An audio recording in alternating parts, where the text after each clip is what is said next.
Olá, sétimo ano, estamos aqui para mais uma aula de produção textual, certo? E na nossa aula de hoje nós iremos fazer a correção da agenda da atividade da aula passada, certo?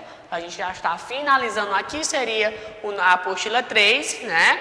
E depois o tio vai explicar a atividade que vai para casa, que é justamente a atividade avaliativa, encerrando, né, aí o que seria a nossa apostila 3, ok? Então vamos lá para a nossa correção.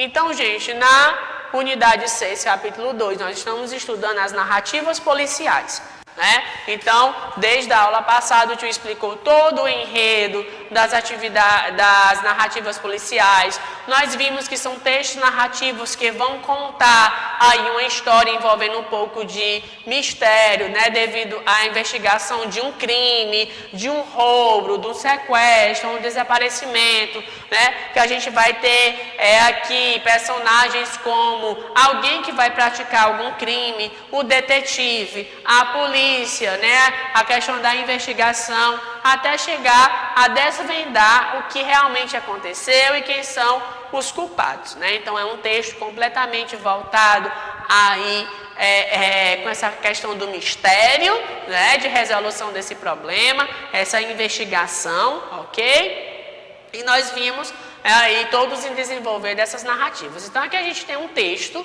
né? Que é justamente um texto até bem curto, né? O grande roubo do tesouro, né? Então vamos ver aqui.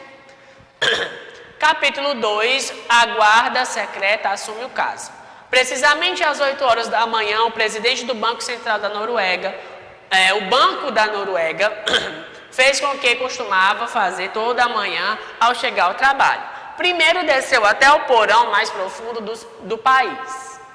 Passou pela Casa da Moeda Real, onde se estampam retratos de reis nas moedas. Desceu até as prensas, onde são impressos retratos de noruegueses famosos, a maioria usando bigode, nas cédulas de dinheiro, e foi até o fundo mais profundo, onde as pessoas guardam seus cofres.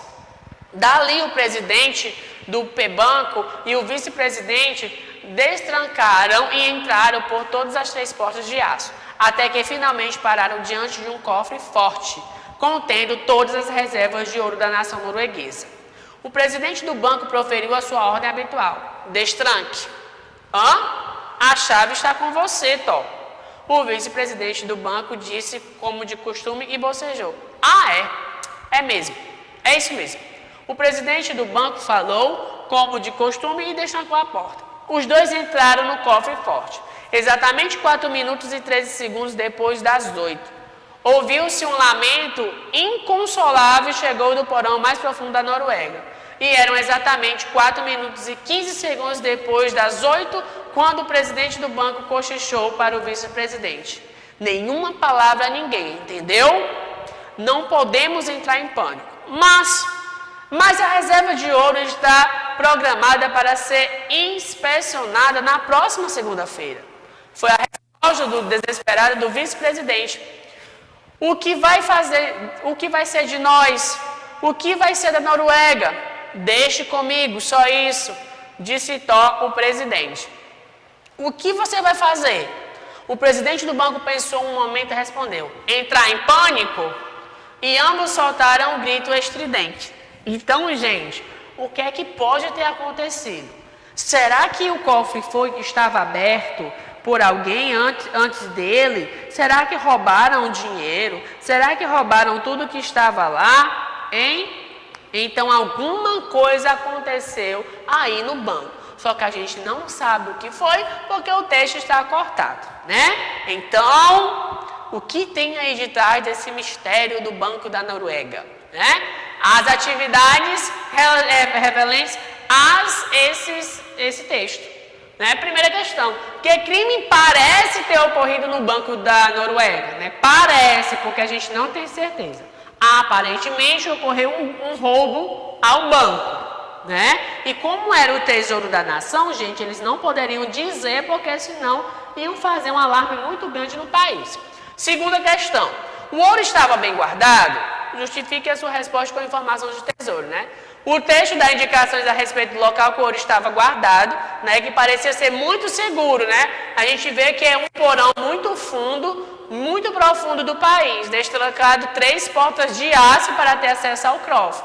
Então a gente sabe que por isso aí ele é muito bem guardado. Olha, tem 3 portas de aço, né? São várias trancas. Então tem toda uma preocupação com isso aí.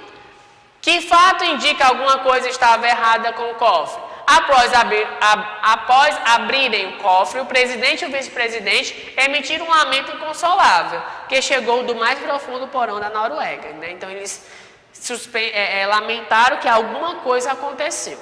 Quarta questão. No final do trecho, uma atitude do presidente Thor é contraditória. Por quê? Ele pede ao vice-presidente que não entre em pânico, mas em seguida ele mesmo entra em pânico. Então, no momento ele fica calmo, mas depois ele entra em pânico também, né? Então, por que será que ele, no primeiro momento ele ficou frio e depois ele entrou em pânico, né? Então, nós não sabemos, ok? Então, essas foram as respostas da atividade, uma atividadezinha bem curta, né, sétimo ano? Depois foi pedido a produção do texto, né, que vocês tinham que criar aí o final dessa história, né? Algo bem simples, certo? Então, isso aqui é o finalzinho da apostila 3, que seria a apostila 3, né? E como a gente está afindando esse períodozinho, vocês vão receber em casa, como atividade de casa, isso aqui. A atividade avaliativa de produção textual. Gente, vocês vão receber em PDF essa atividade, certo? O tio vai explicar aqui o que vai ser feito. Produzindo um artigo de opinião, né? Então, nós estudamos na apostila 3 o artigo de opinião. Foi um dos gêneros estudados, né, aqui por vocês. Então, o que foi que o tio fez? Eu peguei uma temática que seja mais atual e construí aqui uma proposta de produção para vocês.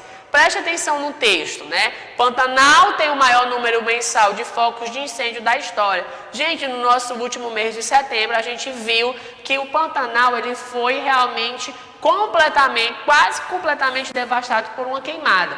Né? A gente perdeu várias plantas, a gente viu bastante animais, né, aí mortos, outros queimados devido a estas queimadas, né? Então, com mais de 6.048 registros, o número de incêndios no bioma ultrapassa o recorde mensal anterior, que era de 5.993 em agosto de 2005.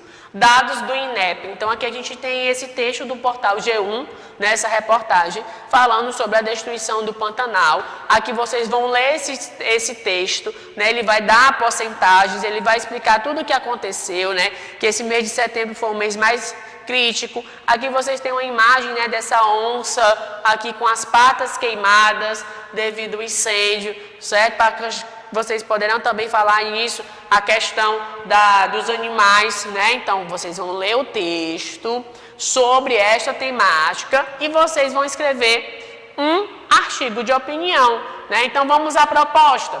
Chegou a sua vez de expor sua opinião. Nos últimos meses, o Brasil enfrentou em alguns estados um combate às queimadas. Vários biomas foram atingidos e um deles foi o Pantanal. Com base nessa temática e no texto acima, redige um artigo de opinião sobre a devastação das queimadas no Brasil. Vocês vão fazer um artigo de opinião, vocês vão dar a opinião de vocês, como o tio já explicou como é um artigo de opinião, sendo que o tema é a devastação das queimadas no Brasil. Então vocês vão explicar sobre essas queimadas, vocês vão explicar o que foi que aconteceu e vão dar a opinião de vocês com relação a isto, certo? Lembrando que o seu texto deve ser autoral e não uma cópia de uma notícia já existente, seja criativo, né, em seu texto, principalmente com veracidade nos fatos, né? Seu texto deve ter no mínimo 20 linhas escritas, porque é justamente aí o que o tio sempre pede, é um artigo de opinião. Ok? As observações, né? O seu texto deve ser feito no caderno. O nome da disciplina, o nome do aluno, o número, o nome do professor, a série e a data. O texto é um artigo de opinião. você deve criar um título para ele, né? Aqui é o tema, devastação das queimadas no Brasil, mas você vai criar um título para essa temática, o texto, mais uma vez, no mínimo de 20 linhas escritas, né? Caneta azul ou preta, faz lá no caderno, depois vocês vão tirar a foto e enviar para o e-mail indicado na agenda, que é o e-mail da turma. Então, gente, essa vai ser a atividade de casa de hoje, que é justamente um artigo de opinião sobre essa temática dos incêndios, né, aqui no Brasil nesses últimos tempos. Então, foi uma proposta que o tio criou para vocês, algo mais atual, certo? Mas utilizando um gênero que já foi estudado. Ok? Então, gente, a nossa aula de hoje é isso, certo? Então, uma boa produção, leia um texto completinho, tá tudo bem informatizado, tudo bem explicado a vocês, ok? Então, não deixe de fazer, porque essa atividade avaliativa está valendo nota, certo? Então, não deixe de fazer seu texto e enviar, ok? Então, essa vai ser a nossa última atividade para o terceiro bimestre. Então, a gente vai encerrar as atividades valendo nota para o terceiro bimestre e na próxima semana a gente retorna já trazendo as atividades para o quarto e último bimestre do ano, ok? Então, até a nossa próxima aula.